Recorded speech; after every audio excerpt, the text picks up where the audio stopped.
Chapter 17, Raise the Titanic.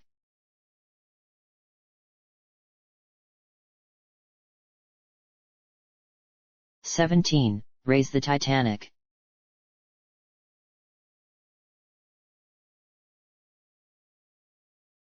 The old man, in yellow rubber overalls and long-sleeved flannel, plodded up the steps from below decks. One rheumatic hand gripped a railing and the other clutched a tall stainless steel thermos. The young woman, seated at the back of the boat, uncrossed her legs, stood, and approached. "Need some help?" "No, no." Another step coerced a grunt. The young woman leaned into the narrow space and extended a hand. He waved her away and finished the ascent unassisted. They returned to their seats opposite one another. The boat rocked and bobbed and cold lake mist spritzed their faces, the old man's leathern and whiskered, the young woman's thin and pointed. A crack sounded from miles east, but only the young woman heard it. The old man's fingers fiddled with the cap of the thermos until it finally unscrewed. "Your cup, miss." He took a sharp intake of breath at the beginning and end. The young woman held out a pink ceramic mug with a crayon-sketched figure and the words "For Grandpa." The old man poured a steaming, black coffee near to the brim before he used both hands to stop himself. The young woman carefully brought the mug to her lips and blew, but when the boat rocked some sloshed out. The old man poured himself a cup. "Sorry, I got no cream or such like that. I tend to take it black." "Black's fine." The young woman sipped. Another distant crack. Louder than before, but the old man did not hear. Once the old man took a sip of his own, he jolted suddenly and looked around the back of the small fishing boat. His free hand pointed a gnarled root of a finger at one end and then the other. He leaned back as though to check the ship's prow. "Now where did your twin sister get to?" "She's not my twin, actually," said the young woman. "She's 2 years older than me." "Oh. But I thought. You look so much alike." "You ever see The Shining?" The old man blinked, perplexed. His brow furrowed and his eyes stared at the sea city side, although the city had long since faded into the mist. "No, I don't believe I have. I haven't been to the theaters in a long time." "Oh, sorry.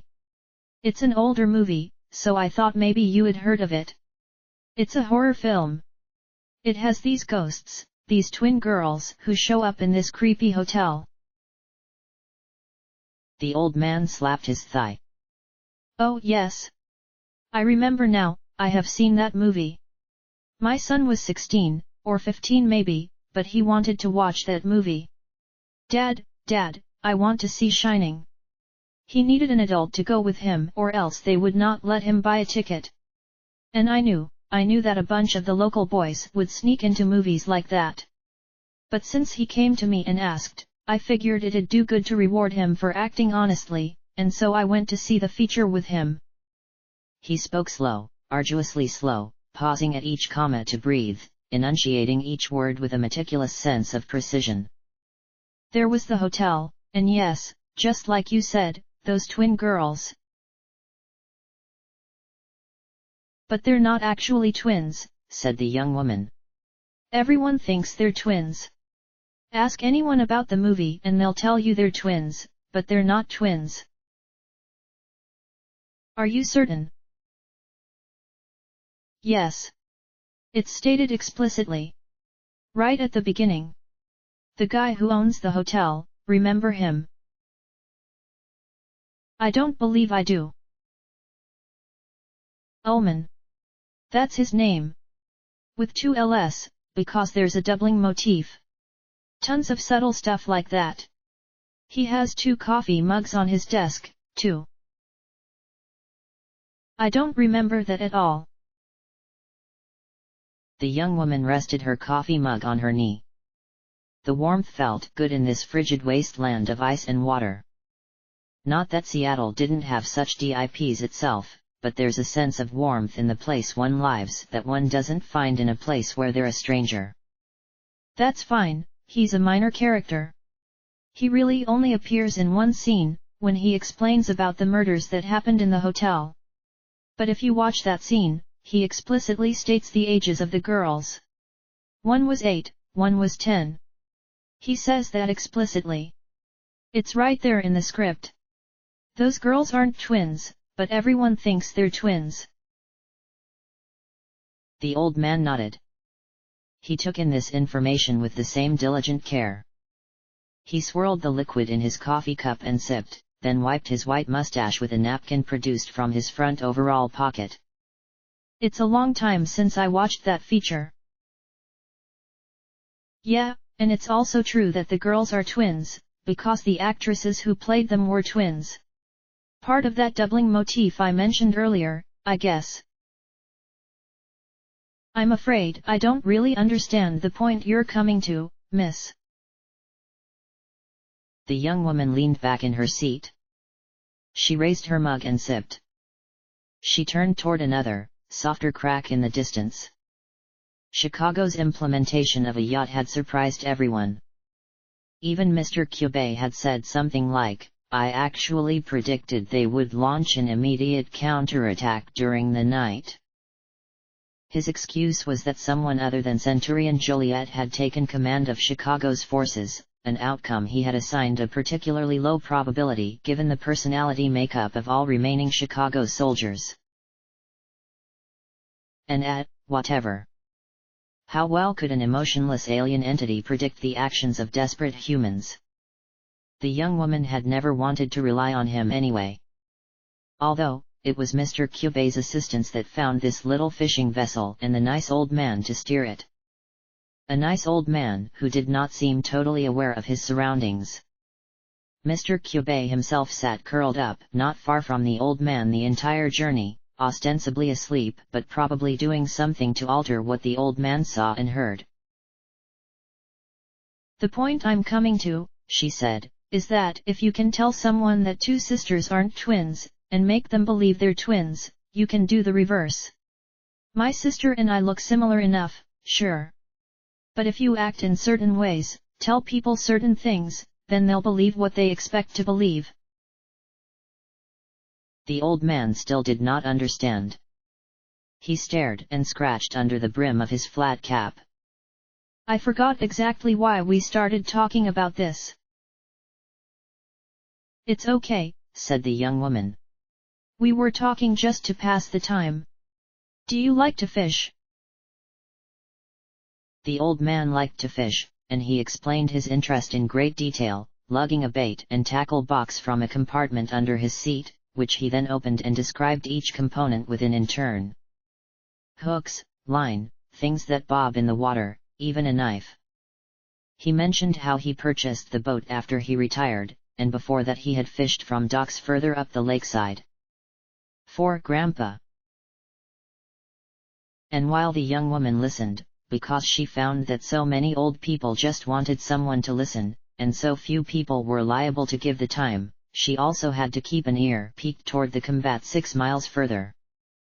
The young woman had done her job. If she continued to involve herself, she might sink the ship right under her sister. Not good. All that armor drags someone deep in an instant. It had been her idea, the others. Everything. From the twins' charade to the entanglement in Chicago. Because the older sister called the shots, right? She had been a magical girl a few years before the younger sister contracted. So she knew a lot more about everything, and so the younger sister did as directed. The older had the whole thing schemed from the start. The twins' angle would make them more popular. That was her chief concern, popularity. You need a gimmick. If you want to go far, you need a gimmick. Far where? It's the internet. It's all about viral. Word of mouth. Aren't magical girls supposed to be secretive? Means it's an untapped market. The younger's understanding was that the older had begged Mr. Kyubei for months to contract her sister. At first, he had flatly denied it, citing energy inefficiency. And then, for reasons unknown, he one day acquiesced and told the younger sister to make a wish and become a magical girl. First she tried to wish for world peace. You know, because it seemed like if someone had a wish, they should do something like that. But he said a wish that rewrote human nature would require far more magical potential than she, or almost anyone, possessed. So she gave up on the selfless bit and looked a little more inward. Mired in midterms, pressured by parents who demanded she compensate for the academic failings of her older sister, the younger wished for perfect grades on every future assignment. A fool motif suited her well. The problem, at least from one of the pair's perspective, became obvious immediately. Mr. Kyubei had been absolutely right. The younger sister had horrible energy inefficiency. She attacked hard, fast, and from afar. But that was her only attack. Either she fired a wrecking ball-sized bullet that exploded on impact, or she fired nothing at all. For a regular attack, she had what another magical girl might have as a finishing attack. One shot drained her, it took minutes to reload, and even that pushed her to the brink. Luckily she had an older sister, durable, fast, and powerful, but who fought with simple swipes of a melee weapon that exacted no severe toll upon her mana. An older sister more than happy to pull double duty for La Familia. Given the situation, agreeing to the weird twin gambit seemed reasonable enough. And everyone liked them on Magnet, and it felt nice for everyone to like you. For a time, she understood her older sister's drive for popularity. But some of those girls online took things too far. I don't want to be your twin anymore. We can't stop now. We have a following. 200 friends online. Soon it'll be us who runs the place, not Denver. I don't want to run that place. That's your whole problem, you have no ambition. She never claimed she wasn't a twin, at least to Magnet people, but at one point she stopped trying to pretend she was. She thought if she acted like herself, eventually people would realize she was her own person. But it seemed like no matter what she said, nobody could even tell her apart. It was like, in everyone else's perspective, no differences could possibly exist between them. Which was when the younger sister started to wonder. Was the real her just like her sister anyway? My dad took me to fish once, said the young woman during a lull in the old man's tale. I'm from Seattle, so we had a little boat we would sail on the Sound sometimes. Oh ho! And did you catch anything? Nope. I'm a horrible fisher. And I didn't even like it that much, to be honest, no offense, it's just not my thing. None taken, miss. A good-natured, if raspy, chuckle. I couldn't get my son on board even if I paid him. The young woman smiled and sloshed the dregs of her coffee. The battle raged on. Was her sister having trouble? The Terminatrix seemed weak, but her sister should have had no trouble given the enemy abilities and skill levels. Mr. Kyubei, what's the situation on the boat? Any body of mine on that boat would almost certainly be destroyed. I would rather not waste the materials, especially when I can be reasonably certain any outcome at this point will be beneficial to me. He did not uncurl his body. But by the time his telepathic message finished, the young woman heard something new on the wind. A small motor, and close. Only a few seconds later a dark shadow appeared on the mist. An orange dinghy. One rider. It didn't take more detail than an outline to realize who, even though she had untransformed. The older sister. Yet the sounds of distant combat continued. Why are you coming back? Although she was assuredly in broadcast range, the older sister remained silent. What's that? See something? The old man attempted to rise with a grunt, but only got halfway before he slumped back into his seat. Nothing to worry about, said the younger sister. It was a nervous thought, because something in her sister's expression as it drew nearer sparked unease in the young woman. A solid, fixed, unreadable expression, on someone she ought to have been able to read. Come on, she said, once the dinghy pulled into range. What's going on? Say something. The older sister's raft nearly butted against the side of the fishing boat and the motor hummed to death. Oh. The old man scratched behind his ear. Aren't you? Where'd you find that raft? The boat had minimal space. Its back half barely seated 4 people, its below decks was mostly storage, and its front only fit a single captain. The younger sister considered this terrain carefully as she said, I would like to know why you returned. I told you, said the older sister, do not shoot at the yacht while I'm there. I didn't. Liar. Seriously. Do not lie to me. Where did this even come from? What had deluded her to think something so absurd? Had Kyubei provoked this? Did he hypnotize her sister? Did he blow a silent whistle like people do to dogs and prompt a specific response? If their species were as primitive to him as he claimed, something like that was probably elementary. Then the younger sister reached a sudden epiphany and tilted back her head to expel a coarse, singular laugh.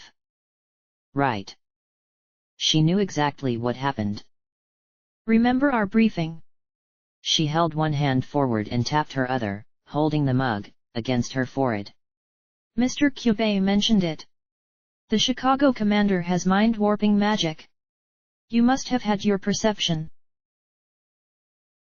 The older sister's hand lashed out and seized the younger's wrist. Before the younger could react, the older leapt off her raft and forced the younger to ground as she landed on the fishing boat.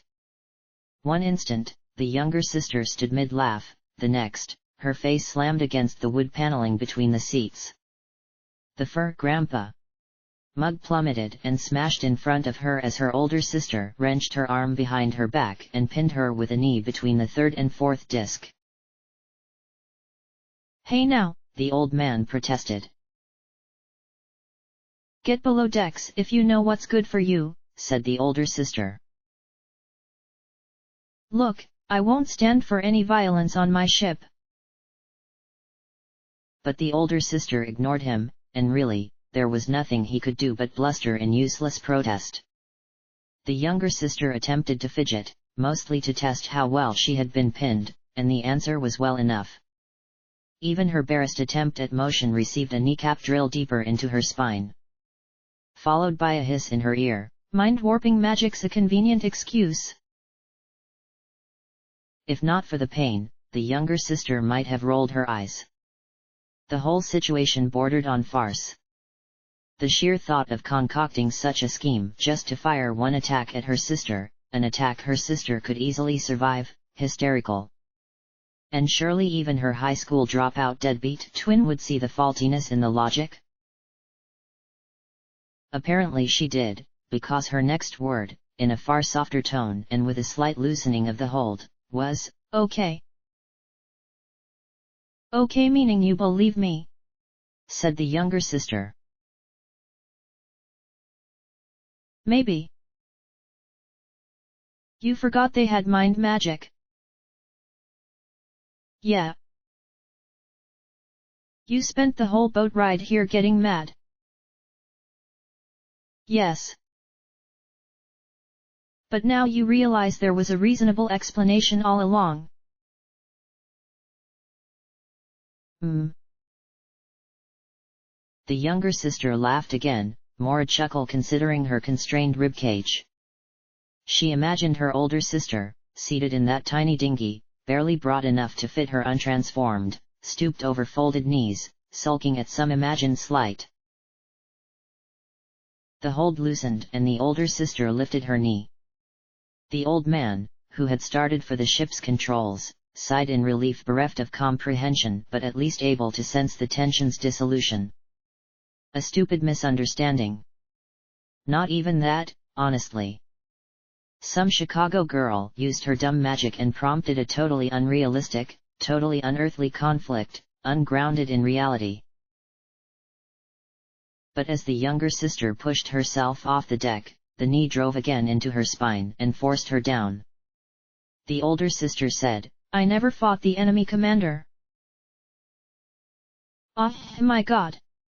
If she can alter perception, she probably made you forget you fought her? Come on, that's just basic. Maybe. But her voice did not soften this time. You know I'm right. And all humor drained from the younger sister's voice, too.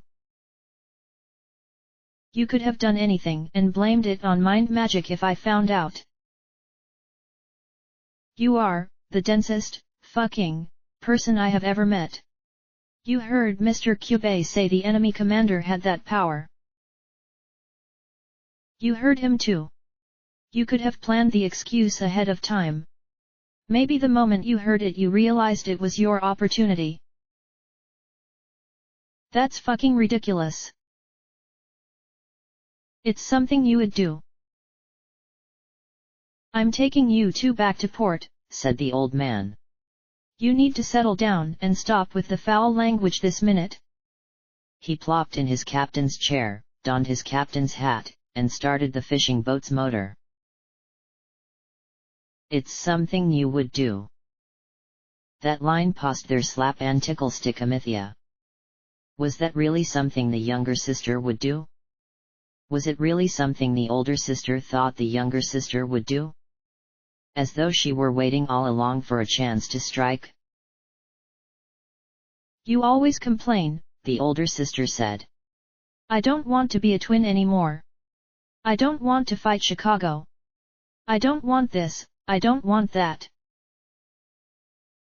I'm sick of this, said the younger.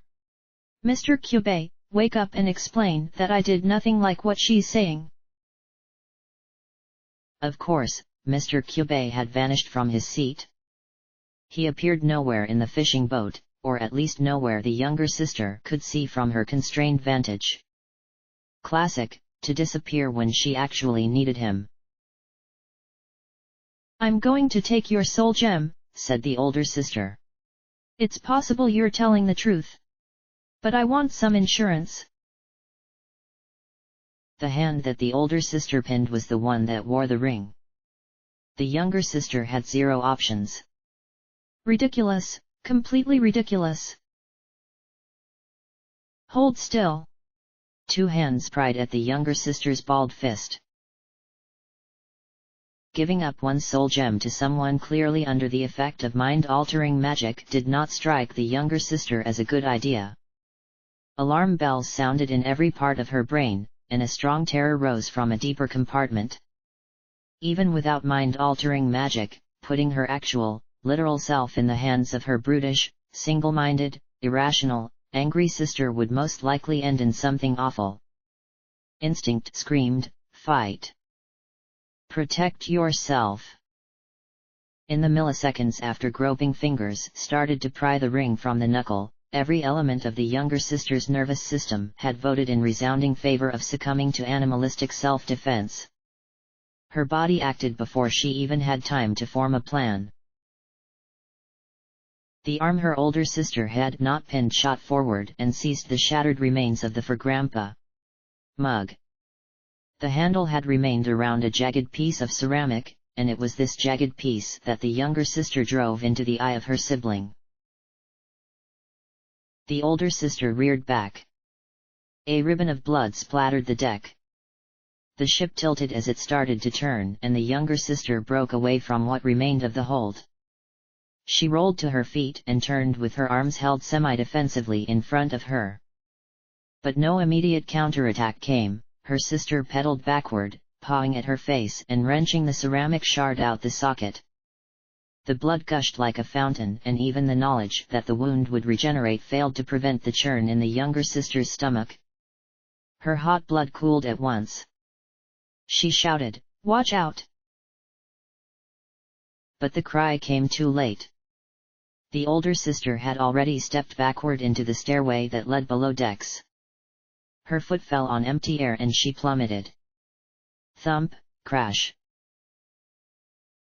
The poor old man, a face carved with sheer terror, twisted the wheel of his craft as he steered them cityward at maximum speed. The younger sister gripped her temples with her fingertips. Crap.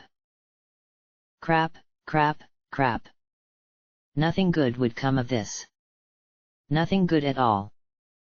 Blades to the eyeball never improved anyone's mood. If her sister suspected her before, crap.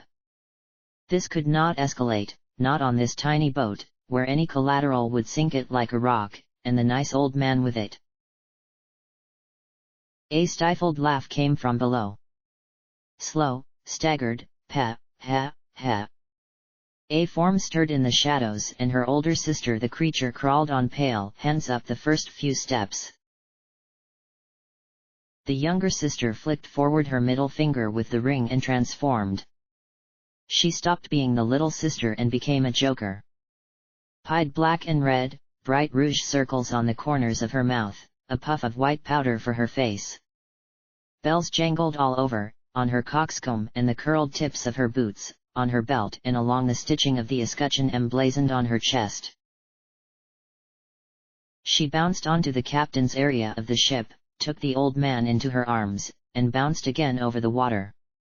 She landed on the rubber lifeboat upon which her sister had arrived. The old man sputtered, "What? How did you?" Her first instinct was to escape with him on the dinghy, but she had no way to know whether they could outrun the fishing boat, and her assumptions indicated they could not. She knelt on the edge of the dinghy, able to balance without overturning it, and told him, "You need to get away. I'll deal with my sister." "My boat." His boat. A waning life's splurge for a few last rings of happiness. His confusion gave to sadness, and she could no longer look at him. With as deft a pirouette as before, she bounced off the side of the dinghy and soared back to the fishing boat. She landed on the prow and manifested her sniper rifle, not that she expected it to do much good. In such close quarters, where one's distance from another could never exceed a few meters, who would win? Even if she landed a hit with her rifle, the blast would obliterate their battlefield. No, she needed to defuse the situation. Not fight. The sniper rifle disappeared from her hands. She perched defenseless and waited for her sister to show herself, but from her position she could not see the stairs. She could only hear that same stifled laugh and the slow thud of a body crawling upward. "Hey! Polly! I'm sorry. I didn't want to hurt you. I made a mistake, okay?" Thud. "You're my sister. Even if I complain about you dragging me on zany adventures, I wouldn't attack you." Thud. "We have to be able to trust each other. If we keep this up, things will escalate somewhere bad." Thud. "I'm sorry. Polly. Please. You can hit me for payback. Stab me in the eye too. We'll be Cyclopses together, twins in pain. I bet if we took a picture with matching wounds, Magnet would go bonkers." She bit her tongue. Magnet had gone down. That one girl, Collins, seemed to have deleted it before they reached her. "I mean, you get the idea." No thud. Silence. The whistle of the wind, a distant shout from the old man. She glanced at him over her shoulder. He simply sat, despairing, a little lump that bobbed on the waves. The older sister stood. When she rose to full height, her head appeared just above the elevated captain's console. Then she transformed and gained a full foot, at the expense of becoming entirely metal. Her sister, the knight. Polly. When the younger sister contracted, Polly at first got mad. She wanted matching costumes. She impressed this fact numerous times pre-wish. Make sure you have a knight costume like mine. She said it even though Mr. Cube explained a magical girl's costume came from somewhere subconscious, and sure enough, the Joker had no control over becoming a Joker. Polly hated it. It's like a creepy clown or something. Not that a hulking armored knight exhibited a cute aesthetic either. But after a few hours, Polly performed a full heel turn and suddenly loved it. Still a medieval theme, harlequins and whatnot. She decided to accept Mr. Cube's explanation of costumes, to which she had been deaf before, and take the tangential connection to be a lottery-level boon for their popularity scheme. The Joker, however, never liked being a creepy clown. A knight towered above someone, literally and metaphorically. They adhered to a chivalric code, they warred against demons and dragons. She liked that. In the end, don't most people? It's well enough to sink into introspection, to ponder angles and facets, and whip oneself into a melancholic lather at the inherent savagery of the world. But sometimes she wanted to step away from that melancholy and consider a naive, innocent goodness, a righteous morality uncomplicated and in service solely to the positive. If everyone else was happy, if Polly was happy, then who cared how sad was the fool? So, are we really going to fight? Said the fool, resigned to it. Your actions have spoken, said Polly, like a knight. The knight turned and jumped onto the captain's area, all her plate metal clanking and the front end of the ship dipping downward into the water from her weight. Her neon mace, a strange and alien device both in the context of the remaining uniform and the boat itself, eviscerated the fog. Her breadth covered almost the boat's full breadth and penned the Joker into the narrow point of the bowsprit. Blood leaked from the slats in her beaver. The eye had been much too tender a spot to strike, any sort of blinding provoked an animal to instinctual fury. The sensation of the cup sliding effortlessly into that jelly remained in the Joker's fingertips, it had gone in without resistance, and she had pushed without hesitation. If I stood here and took whatever you dealt, would you kill me? Said the Joker. The older sister remained rooted to her perch atop the captain's seat, and no motion stirred her iron exterior, only the sanguine drip drip drip. That hesitation boded well, even if things fell to blows, and the Joker fully expected it. Any seconds spent by which the blood could coagulate and cool increased the odds of a happy resolution. That moment when the jagged edge of the cup slid into the eyeball, it was not an incontrovertible turning point, a precipice, she had to believe that. So many years of relatively amicable sorority should not be undone so swiftly. But then the Joker had to pause and wonder, did she think that because she herself still harbored such amicable feelings toward her sister, or merely because it increased her odds of survival? The metal hulk bore no mark of the girl Polly save her blood. It became so easy to distance oneself emotionally from such a creature. No, it would have been easy even if the helmet were removed. When had their bonds frayed so? When had they become more like business partners than sisters? It was long before this moment, before the deception of Chicago's mind-altering powers. Something was at work here, magic had been a catalyst but not a true cause. Something dark and deep and large hefted toward a surface. Her sister the knight never responded to her question, at least in a vocal capacity. Her hesitation ended, she struck with the mace. It swept crosswise from an upper right corner in the triangular prism of 3D space at the ship's prow to the lower left corner. The only obvious path of evasion would be aerial, but the knight had the high ground, so to speak, so if the Joker jumped she had nowhere to go but into her opponent's free and waiting arm. Instead she dropped back, off the front of the ship. Before her jingly shoes touched the water, she seized the metal tubing that lined the prow, just a thin line of cylindrical steel so ropes could moor the craft at harbor, and made a gymnastic motion to whip herself along the ship's side. Her body folded into the shape of a stapler and the mace whooshed just over her coxcomb as she shot forward, almost like she were a smooth stone skimming over the water, except nothing but a thin misty spray of liquid touched her, and grabbed the same line of metal tubing only much further down the ship, in fact, at the ship's back end. The same forward lurch of momentum allowed her to swing onto the same deck where she had conversed with the old man minutes prior, where her sister's blood still stained the wood amid the shards of a broken mug. Her sister the knight turned and faced her immediately, probably because her soul gem was on her back. More blood leaked, it stained the whole breastplate. Even a deep wound, for a healthy magical girl, ought to have clotted by now, if not already begun to regenerate. Maybe she had spent a lot of energy on the yacht? But there were other reasons a wound might not heal right away.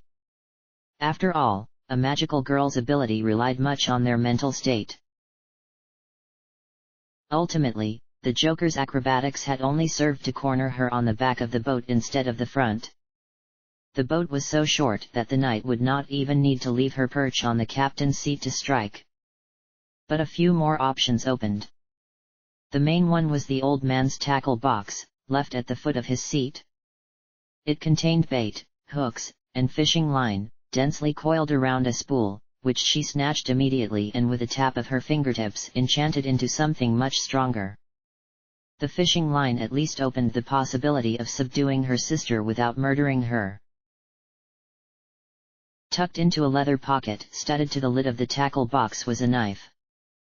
The Joker took it and knotted the end of the fishing line around its hilt. "You too," said a voice on the wind. The old man. He propelled the dinghy back to the ship, the idiot. "I don't know what you're doing, but please stop. Please." God, his voice was so sad, and it somehow carried so far. Her sister the knight didn't even glance at his approach. The mace came down, again a diagonal strike meant to eliminate as much room for evasion as possible. But the back of the ship afforded marginally more space and so the Joker cleaved to one side as she whipped the fishing line and the knife tied to its end over her head and threw it forward. Her enchantment did not merely make the line stronger. It also allowed her to exert the same magical influences she used on her wrecking ball sniper bullets. With the extra weight of the knife tied to the end, it became trivial to direct. As the line shot past her sister, it bent and changed directions in midair to coil around her. It passed behind her back and around the free arm. With a similar series of abrupt motions it tightened and pinned the arm to her sister's side. Meanwhile, the other arm, which held the mace, swung to the side and the neon flash sailed for the Joker's head. No, not her head specifically, but the golden bauble that jingled from one tip of her coxcomb, her soul gem. She sought to kill. They were no longer sisters, but business associates, and the Joker had proven herself untrustworthy, so no need to keep her around. Was this the paranoia that gripped everyone who wanted to stand above the populace? The Hispanic dictators who knifed one another in the back, the communist revolutionaries who dumped their compatriots en masse into the river? Denver ought to have exercised such mistrust, and maybe her closest man might not have betrayed her. Oh well. The Joker kicked off the deck and traveled, almost weightless, through the air, attached to the end of the cord tied snugly around the knight. All the while, that deep thing kept rising, rising, rising. She sailed in an arc around her knight-errant sister, circumnavigated the entire ship and bounced upon the sheerest tip of the prow with only the ball of 1 foot before shoving off to continue in full revolution. The fishing line had coiled several times around her sister, one arm was pinned utterly, but the one with the mace remained free. And as the Joker closed on a full circle around the knight, the line shortening and shortening, that arm and its mace lashed at the critical point to sever it. Even enchanted, a direct hit from the mace would cleave it clean, but the Joker anticipated this. As the arm came down, the Joker completed her circle and brought both feet upon the gauntlet hand. She had enough momentum to give her kick some real force and the arm shoved down. The mace swept into the wood and gored the deck, although not far enough to pierce the hull. At the same moment, the Joker let go of what remained of the fishing line and her magic quickly tied it around the knight's arm. The blood poured down the armored front in thick rivulets. The Joker landed on the absolute corner of the back of the ship, balanced upon the gunwale. Her sister fidgeted, twitched, bent her knees, but could not manage the force necessary to break the thickly wound fishing line. The old man's dinghy pulled to the side of the boat. What is going on? Please leave, said the Joker. Then, to her sister, please. I don't want to hurt you. I didn't want to stab you. I didn't shoot at you. If I did, wouldn't I use my magic now? If my goal was to eliminate you, take your place, seize Denver's documents for myself, control Magnet, whip an army into a frenzy, whatever your nutty ambitions are, even if they're just to become popular, wouldn't I attempt to kill you now? No response. Rationality had to prevail. Someone who manipulated what minds experienced and remembered could not tweak one's logical faculties and propensity for reason. And no matter the older sister's idiocy, she still possessed the rough intelligence of an average human being, which granted stood for little, but maybe allowed a bit of object permanence. Oh, no, said the old man, on the deck of the fishing boat. He knelt by the gash the knight's mace had cut. My boat! My boat! Old man, please, said the Joker, please get away, think about your grandchildren. The man no longer seemed confused, he was insensible. He noticed neither the glowing mace held fast only a few feet from his face, nor the unnatural costumes of the sisters. Humans had a propensity not to see magic even when it manifested in plain sight, but for his ignorance to persist at this level of proximity implied some other factor at work, either insanity or incubator. You girls are playing far too rough. A boat like this costs a lot of money. Sir. Please. The Joker turned toward him. Only a smidge and only a smidge was needed. In that instant the knight ceased her transformation. The bulky plate armor vanished.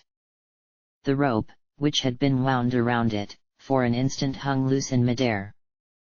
Before the Joker could tighten the coil around her sister's now much slimmer midriff, her sister had acted.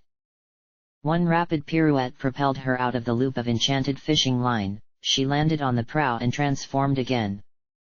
The fishing line tightened around nothing and dropped into the captain's seat in a knotted lump, the knife clanking against the wheel. At the same time, the full weight of the knight pressed upon the boat's extremity. It did not so much dip as slingshot, the boat's front lurched downward, its back shot upward. The force launched the old man airborne. The Joker caught him before he had a chance to crest his arc, he was unexpectedly light. As she clutched him close, the knight bounded up the diagonal tilt of the ship and swung. No chance for evasion existed, not due to lack of space to maneuver. She could either leap to the elevated back or dodge under into the below-decks area, but because she was still finishing the motion she had taken to pull the old man to her. The best she could do, with a free arm, was manifest her sniper rifle and hold it out for defense. The mace clanged against it, held, and after a second of motionlessness cut through the barrel. The Joker attempted in that time to pull away but could not make it far enough.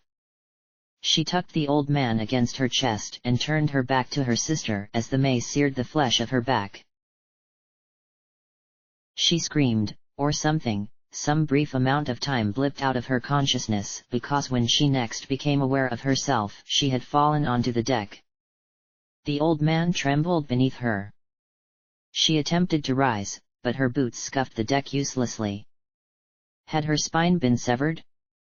No, if she could still move the legs at all. This fucking pain, oh god fuck. Tears and blood splattered the deck. The ship dropped onto a level state. The night's shadow fell on the Joker. The heat on her back emphasized the chilly clamminess of her face. Her eyes stared so hard at the wood and the gray-haired head and the shadow below her that her eyelids hurt. Her lips pattered against each other, dry. Okay, she rasped. Okay. Okay. Okay. You win, you beat me. I'll never do anything to hurt you ever again. I'll go away, wherever you want me to go. Polly. Polly. The night, her sister, Polly, said nothing. The shadow did not move. Something wet dripped against the back of the Joker's head. It rolled behind her ear and down her cheek and onto the wood. It was blood. Her sister's eyeball blood. Less blood than viscous gel. Polly. Polly. Polly. Polly. Polly. Polly. Her soles scraped. The old man muttered something muffled. Why did you do it? Said Polly. I didn't, said the Joker, before she had a chance to think maybe she should humor her, or would admitting to something she didn't do only anger her sister more. She struggled to glance over her shoulder. Her sister's blood dripped onto her face. On the captain's chair, watching, was Mr. Cube. Ask him. Ask him, he knows, he was here the whole time.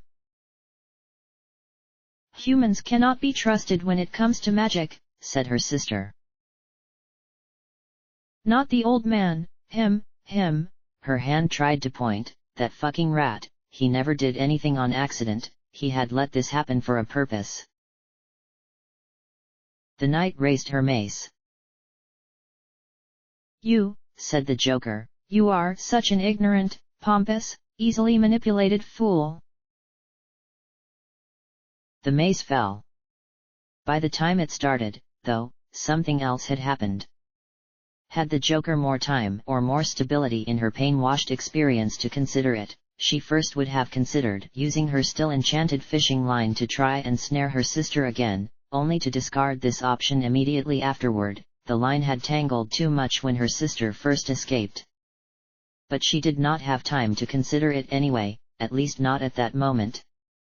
Because at that moment, her flesh curdled, her face smeared, her sister looming above. At that moment something else gave inside her, not resignation, not fear, but a swollen, cancerous fury at her sister, who had started this entire escapade for such a base reason, who had always acted so willfully and with such flagrant disregard for anyone around her, be they parents or friends or her own little sister, fury at this entire situation, at this entire gross Siamese conjunction forced long after birth, fury, and a thick tide of revulsion that bubbled up her throat. The thing she thought in that moment, independent of whatever action she took, was a simple memory of a time on Magnet, same as any other, their twin charade paraded in a new carefully constructed photograph, and a commentator, Clown Muffle in fact, who insinuated something disgusting, something so hideous that it made the Joker turn away from her computer and retch. The kind of unpleasant image that lingers with someone no matter how much they despise it, like that half-second shot in The Ring, where a girl's fingernail snaps off. By the time the Joker finally looked back at the thread, her sister had replied, and replied in a way that insinuated, ever so slightly, that the hideous, awful, horrible, revolting thing Clown Muffle brought up might have a basis in actuality, which was of course utterly false, something stated only to rile the fangirls, and at that moment the Joker saw the debasement her sister would undergo for this nebulous, mean girl's concept of popularity. The word by then lacking all meaning, and in that moment the Joker's stomach hollowed out and there remained a cavity even to this day. That entire memory entered her head in a millisecond, the way you can recall the merest trace of something and its entire history of associations and emotions rise in your gullet instantaneously. So, that was what she thought. What she did was direct the tangled bundle of fishing line to lurch forward. Sure, it couldn't ensnare the knight in such a state. That wasn't what the Joker did, or tried to do. On the knight's armored back was a design of a griffin in schematized bas-relief. The griffin's claws were raised high and its wings spread. Its one eye, depicted in profile, burned bright red. The eye burned red because it was her sister's soul gem. The knife, tied to the fishing line for weight, shot forward and drove into the griffin's eye. The Joker couldn't even see the eye, it was on her sister's back, after all. In the moment after the fact, she realized she had simply guessed its position, or perhaps intuited was a better word. But she knew she hit her target immediately. Her sister, Polly, the knight, staggered. The blood finally stopped dripping through her beaver. She remained rigid a moment, a tin golem, then dropped to her knees, then dropped onto her face. An array of sparkles surrounded her and then her armor was gone, she was just Polly on the ground, a vacant glaze in her remaining eye. The Joker organized her strength, planted her boots against the bloody ground, and lifted herself. The pain across her back dimmed, she took off her coxcomb and brushed her fingers through her hair. She breathed a thick swell of icy lake air, replaced the coxcomb, and extended a hand to the old man. "Are you hurt?" He took the hand and managed to rise without slipping, although the deck had become quite wet. He sat on his seat and examined his open tackle box. He either did not mention or did not notice the body. "Oh, I'm fine. It'll be a lot of work to fix the damage to the ship, though." His hand touched the gash in the wood. "I'm sorry. I'll help you fix it." "That's nonsense. There's nothing to apologize for. It was my fault, all my fault." He picked up a shard of the for Grandpa mug. It dripped blood. It won't be so easy to repair this." "Oh well, these things happen." "I suppose they do." The ship rocked. The waves roughened and frothed in the distance. She hurled herself against the deck and slammed her forehead into the blood. The broken shards, the wooden planks, it pounded against her cranial plate, she screamed, she clawed at herself, she wrapped her arms around her shoulders and shivered as her face shriveled. Then she shuddered and only a grainy throb in her chest remained. "Well now," said the old man. "Looks like rough water's coming on."